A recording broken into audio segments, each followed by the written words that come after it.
À Goïtafla, Naya Zamblé, la candidate indépendante, veut promouvoir l'autonomisation de la femme et de la jeunesse. Mon premier projet est d'abord au niveau des femmes, aider les femmes à être indépendantes, à être autonomes dans le département de Goïtafla. Le deuxième point est centré sur l'eau.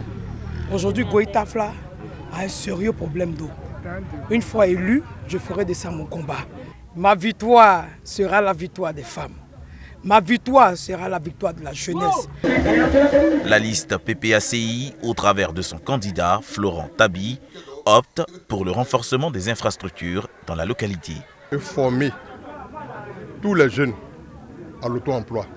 Ce samedi 2 septembre, ce n'est pas que les militants de PPACI, c'est à toute la population de Goïtafla de choisir le vrai, le développement vrai, l'unité de tous les cadres. Voyons la vérité et votons vrai. C'est le candidat PPACI Tabi Florent qui est le seul et l'unique. Le RHDP veut briguer un second mandat à Goïtafla. Athanase Yombi, le maire sortant et leader, prône la continuité à Zrebi Seifla. En dehors du grand projet de Grand Goïtafla, nous voulons mettre ce second mandat si nous avons la chance d'y être. L'autre c'était l'éducation, cette fois-ci c'est la santé. C'est la santé, c'est pourquoi je parle de la construction des centres ruraux ici à Zrebi Seifla. Nous en tant que candidat RHDP, nous demandons à la population, la commune de Goïtafla de voter le candidat RHDP que je suis. Le candidat indépendant Iriebi René invite à l'union pour bâtir Goïtafla. Le château de Goïtafla est très petit. Les infrastructures sont défaillantes.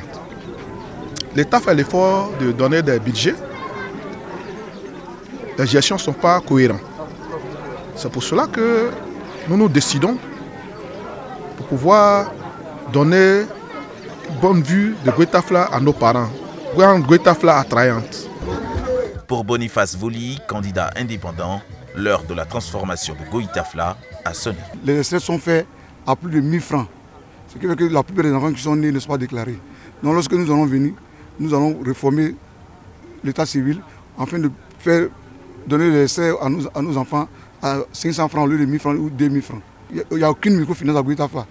Or, quand il n'y a pas de banque, il n'y a pas de développement. C'est Goïtafla qui va gagner aujourd'hui de ces élections-là. Nous serons victorieux au sortir de ces élections. Mobilisation des populations de Dorifla autour de Jérôme Benibi. Avec lui, l'autre Goïtafla, c'est possible. Le marché est confondu à la gare, donc il nous faut vraiment un marché. Surtout que nos mamans sont des grandes commerçantes du vivrier. Et il me tient à cœur de faire une gare, une bonne gare, une gare routière, rénover les édifices publics. C'est mon vœu même. Je voudrais que la mairie soit digne d'un département. Les 6 équipes de campagne pour les municipales à Goïtafla s'activent encore sur le terrain pour la victoire de leurs candidats.